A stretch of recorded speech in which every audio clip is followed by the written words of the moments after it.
Biyahe naman tayo guys. Buhay driver. Minsan tricycle, minsan sasakyan.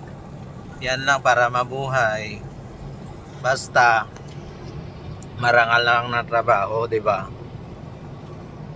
Extra lang to guys. Extra income. Pero araw-araw talaga ako nagtra-tricycle. O, 'di ba?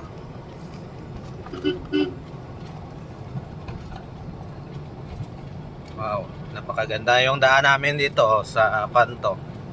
Sa papuntang Isulan, Sultan Kudarat, galing ng Esperanza. Yan, yun ang tulay dito ng Ala River.